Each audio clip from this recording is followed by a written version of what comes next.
Hello everyone, welcome back to private vehicles. Friends అందరూ బాగున్నారా? అందరూ బాగుండాలని కోరుకుంటున్నా. ఫ్రెండ్స్ నేనైతే కాకినాడ దగ్గర కొరంగి ఫారెస్ట్కి అయితే వెళ్ళొచ్చామని చెప్పాను కదండి. అక్కడ నుంచి డైరెక్ట్గా అయితే మేము బీచ్కి అయితే వెళ్తున్నాం అండి. కాకినాడ బీచ్కి వెళ్తున్నాం. ఇది కొత్త బ్రిడ్జి అంటండి. ఈ బ్రిడ్జి మీద నుంచి స్ట్రైట్కి వెళ్ళమని చెప్పారు.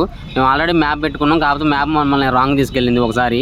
ఫ్రెండ్స్ మీరైతే ఈ వీడియోకి ఈక్వల్గా పార్ట్ 1 వీడియో అయితే ఉందండి. మీరైతే ఆ వీడియోని చూసేయండి. ఒకవేళ చూడాలనుకుంటే నేనైతే కామెంట్ బాక్స్లో లింక్ని అయితే పిన్ చేస్తున్నా, చూసేయండి.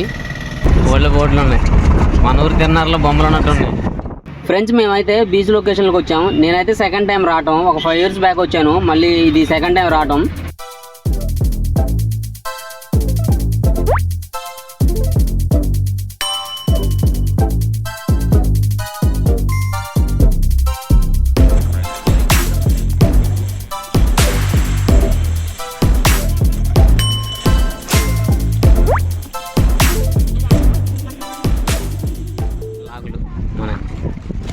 ఒకటి మన ఒకటి టీఎస్ బండి ఉంది, అన్ని ఏపీ బండ్లే ఉన్నాయి.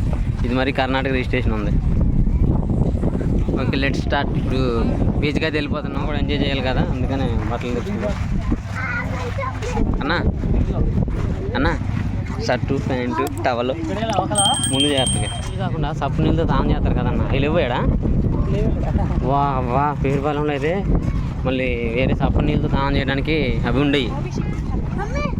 ఇక ఉప్పు నీళ్ళతో ఎట్లా ఉంటాం అన్న, ఒళ్ళంతా జిడ్డు అయింది కన్నా, చచ్చిపోతాం ఇంటికి పోయిందాక. దిక్కుపోవటమే మంచిదేమో అట్ట అయితే. హార్స్ చూడండి, రైడ్కి హార్స్ కాదు కానీ హార్స్ పైన ఉన్న సిప్పులు చూడండి, అవి చాలా లాంగ్లో ఉన్నాయి. కానీ చూపుకే అంత అట్లా మసక కనపడుతుందంటే ఎంత దూరం ఉన్నాయో. ఇక్కడికి రావంట అవి కూడా ఈ విజిటింగ్ ప్లేస్కే వచ్చినాయి చూడండి, అందరు జనాలు వచ్చే కాడికి. అవి వచ్చినాయని ఇక్కడ టూరింగ్ ప్లేస్ అయిందో, ఇలాంటి టూరింగ్ ప్లేస్ అయిన తర్వాత అవి వస్తున్నాయో మనకైతే తెలియలా. వాము ఎంతమందిలో మన సామాన్లు మనకే. లాస్ట్ టైం వచ్చినప్పుడు ఇది నేను రైడ్ చేశా, 150 రూపీస్ ఏమి ఉండేది అప్పుడు. ఫ్రెండ్స్ ఇక్కడ చూడండి, చేపలు ఇక్కడ సముద్రంలో బట్టి ఇక్కడ అమ్మేస్తున్నారు. వీళ్ళు వెయిట్ లెక్క కిలో 1/2 కిలో లెక్క కాదంటండి, మామూలుగా ఇన్ని చేపలు ఎంత కాస్ట్ అని చెప్తున్నారు. ఒక 10-20 చేపలు వేస్తున్నారండి, 100 రూపీస్ అంటున్నారు, అంటే పోగులు లెక్క అని చెప్తున్నారు. ఇప్పుడైతే వీళ్ళు లైవ్లో పట్టారు, మా ముందే ఇదే తెప్ప మీద పట్టారండి సముద్రంలో. నేనైతే ఇంటికి పట్టుకెళ్దాం అనుకున్నా, కాకపోతే ఇక్కడ నుంచి పట్టుకెళ్ళేలోపు పాడైపోతే. అందులోకి మా విలేజ్ వచ్చేసి ఇక్కడ నుంచి 160-180 డిస్టెన్స్ ఉంటుంది. మన వెహికల్ ఎక్కడ పెట్టినా ఆ వెహికల్ వేడికి ముందే ఉడికిపోతాయి అవి. నేనైతే ఎవ్రీథింగ్ తడిచా, బట్టలు కూడా తెచ్చుకున్నాను చెప్పాను, శుభ్రంగా తడిచా. మళ్ళీసారి వాటర్లోకి వెళ్దామంటే వాటర్లో ఫోన్ పట్టుకెళ్తే పడైపోద్దామని భయం. మనకు అసలే ఉన్నదని ఒక్కనొక్కని ఫోన్, ఎవరికైనా ఒక చిన్న క్లిప్ తీయాలి, మొబైల్ పట్టుకుంటారు, వచ్చిన తర్వాత ఎత్తుకొని పోరుగా అదొక. ఫ్రెండ్స్ ఎప్పుడైనా సరే కిరాయికి వెళ్ళినప్పుడు నేను కిరాయి ఎటని క్లారిటీ కనుక్కుంటండి.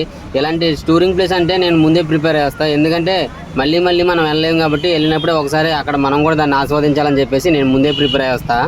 జనం మేము వచ్చినప్పుడు చాలా తక్కువ ఉన్నారు, ఇప్పుడు చూడండి ఎంతమంది వచ్చారు, కంటికి కనుక దూరం కూడా ఉన్నారు. మా లగేజ్ ఇది, లగేజ్ కూడా చెప్పి ఒకళ్ళు కాపలా ఉన్నారు, ఇప్పుడు వెళ్ళిపోయారు. ఫోన్లు డబ్బులు అన్నీ కూడా అందులోనే పెట్టినాం. ఇందులో రీల్ చేస్తాను అన్నాడు, రీల్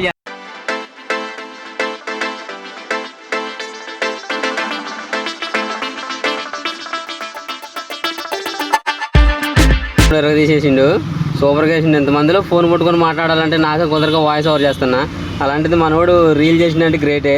ఫ్రెండ్స్ మనకైతే నైట్ అయిపోయింది, ఎట్లా బయలుదేరేటానికి పొద్దు కాబట్టి ఇప్పుడే 6:30 అయింది. పేపర్ కొట్టేసుకుంటే ఒక్కసారి వెహికల్కి అద్దానికి నీట్గా ఉంటుంది, మళ్ళీ దారిలో ఎక్కడ చూసుకోకుండా ఉంటుంది. మళ్ళీ ఎక్కడన్నా నైట్ పూట మళ్ళీ ఆగాలన్నా చేయాలన్నా కొంచెం ఇబ్బంది అయితే ఉంటుంది. ఇప్పుడు కొట్టుకుంటే చిన్నగా వెళ్ళిపోవచ్చు పేపర్ కొట్టే, మళ్ళీ ఆగితే ఒకవేళ భోజనానికి ఆఫ్ చేస్తాము, అప్పుడు ఆగటం. ఒకసారి ఖాళీగా ఉన్నాగా వాళ్ళు వెనక వస్తున్నారు, నేనైతే ముందు వచ్చిన ప్యాసింజర్స్ అయితే వెనక వస్తున్నారు. నేను ఎర్లీగా వచ్చేసి ఆ గ్లాస్ అయితే క్లీన్ చేసుకుంటున్నాను శుభ్రంగా పేపర్ తోటి.